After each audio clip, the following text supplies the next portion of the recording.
అందరికీ నమస్కారం. రాత్రిపూట ఆకాశం వైపు చూసినప్పుడు మనకు ఎన్నో ప్రశ్నలొస్తాయి కదా. ఆ మిణుకుమిణుకుమనే చుక్కలేంటి? వాటికి ఆవల ఏముంది? సరే, ఈరోజు మనం ఈ అపారమైన విశ్వంలో ఒక చిన్న ప్రయాణం చేద్దాం. నక్షత్రాలు, గెలాక్సీల గురించిన కొన్ని అద్భుతమైన విషయాలు తెలుసుకుందాం. మొదట్లోనే మనం యాళ్లో వచ్చే కొన్ని సింపుల్ ప్రశ్నలతో మొదలు పెడదాం. అసలు నక్షత్రాలంటే ఏంటి? గెలాక్సీలంటే ఏంటి?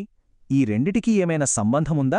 పదండి, ఈ ప్రశ్నలకు సమాధానాలు వెతుకుతూ మన ప్రయాణాన్ని స్టార్ట్ చేద్దాం. ఓకే, మన యాత్రలో మొదటి స్టాప్ నక్షత్రాలు. రాత్రి ఆకాశంలో మనం చూసే ఆ మిణుకుమిణుకుమనే వెలుగులున్నాయి కదా, అవే. నిజానికి ఇవి మన విశ్వానికి ఫౌండేషన్ లాంటివి. మరి వాటి కథేంటో ఒకసారి చూద్దామా?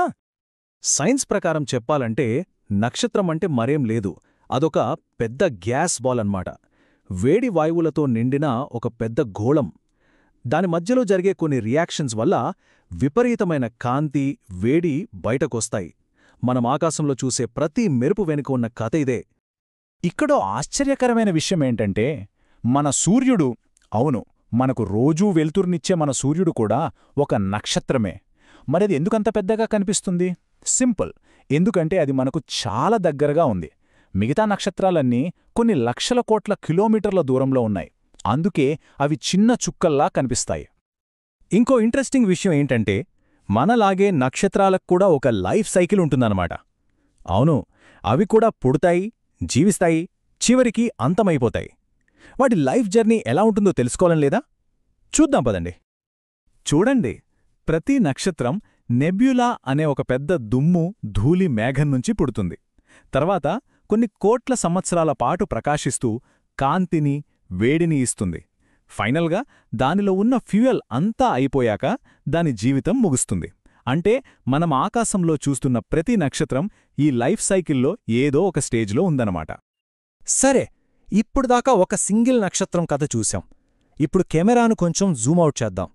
ఎందుకంటే ఈ నక్షత్రాలేవి ఒంటరిగా ఉండవు. అవన్నీ కలిసి పెద్ద పెద్ద గ్రూప్స్గా ఉంటాయి. వాటినే మనం గెలాక్సీలంటాం. ఇప్పుడు వాటి గురించి తెలుసుకుందాం. అసలు ఈ గెలాక్సీ అంటే ఏంటి? సింపుల్గా ఊహించుకోండి. కొన్ని వందల కోట్ల నక్షత్రాలు, బోలెడంత గ్యాస్, దుమ్ము, ఇవన్నీ గ్రావిటీ వల్ల ఒకచోట కలిసికట్టుగా ఉంటాయి. ఇది అక్షరాల ఒక నక్షత్రాల మహానగరం లాంటిది. ఒక్కసారి రెండింటి మధ్య సైజ్ డిఫరెన్స్ చూడండి. ఒకవైపు ఒకే ఒక్క నక్షత్రం, అంటే ఒక చిన్న గ్యాస్ బాల్. మరోవైపు అలాంటివి కొన్ని వందల కోట్ల నక్షత్రాలున్న ఒక పెద్ద సిస్టమ్. ఆ తేడా నిజంగా మన ఊహకు కూడా అందదు కదా. ఈ స్కేల్ని మనకు అన్వయించుకుంటే మన సోలార్ సిస్టమ్ ఉంది కదా, అంటే మన సూర్యుడు, భూమి, మిగతా గ్రహాలు, ఇవన్నీ మనముండే పాలపుంత గెలాక్సీలో ఒక చిన్న ఇసకరేణు అంత కూడా ఉండవు. జస్ట్ ఒక చిన్న చుక్క అంతే. ఇప్పుడు మన పాలపుంతను కూడా దాటి ఇంకా దూరం వెళ్దాం. అప్పుడు తెలుస్తుంది ఈ విశ్వం ఎంత పెద్దదో. అసలు మనకు తెలిసిన ఈ యూనివర్స్లో ఇలాంటి గెలాక్సీలు ఎన్ని ఉన్నాయి? అవి ఎలా ఉంటాయి? చూద్దాం రండి. ఇప్పుడు నేను చెప్పబోయే నెంబర్కి సిద్ధంగా ఉండండి. సైంటిస్టుల అంచనా ప్రకారం మనం చూడగలిగే ఈ విశ్వంలో కొన్ని వేలు కాదు, లక్షలు కాదు, ఏకంగా ట్రిలియన్ల గెలాక్సీలున్నాయట. అంటే ఒకటి పక్కన 12 సున్నాలు పెట్టాలి. ఆ నెంబర్ని ఊహించుకోవడం కూడా మన వల్ల కాదు. మళ్ళీ ఈ గ్యాలక్సీలన్నీ ఒకే షేప్లో ఉండవు. కొన్ని మన పాలపుంతలా సుడులు తిరుగుతూ అందంగా ఉంటాయి. వీటిని స్పైరల్ గ్యాలక్సీలు అంటారు. కొన్ని కోడిగుడ్డ ఆకారంలో ఉంటాయి. వాటిని ఎలిప్టికల్ అంటారు. ఇంకొన్నింటికైతే అసలొక షేప్ అనేదే ఉండదు. వాటిని ఇర్రెగ్యులర్ గ్యాలక్సీలు అంటారు. ఓకే, గ్యాలక్సీల సంఖ్య, వాటి ఆకారాల గురించి తెలుసుకున్నాం. ఇప్పుడు ఇంకొంచెం లోపలికి వెళ్దాం. ఒక గ్యాలక్సీ లోపల అసలేం జరుగుతోంది? అక్కడ పనిచేసే కొన్ని మిస్టీరియస్, పవర్ఫుల్ శక్తులేంటో చూద్దాం. చాలా గ్యాలక్సీలకు సెంటర్లో ఒక గుండె లాంటిదుంటుంది. అదే ఒక సూపర్ మ్యాసివ్ బ్లాక్ హోల్. దాని గ్రావిటీ పవర్ ఎంతెక్కువగా ఉంటుందంటే ఆ గ్యాలక్సీలో ఉన్న కోట్లాది నక్షత్రాలని తన చుట్టూ తిప్పుకుంటూ ఉంటుంది.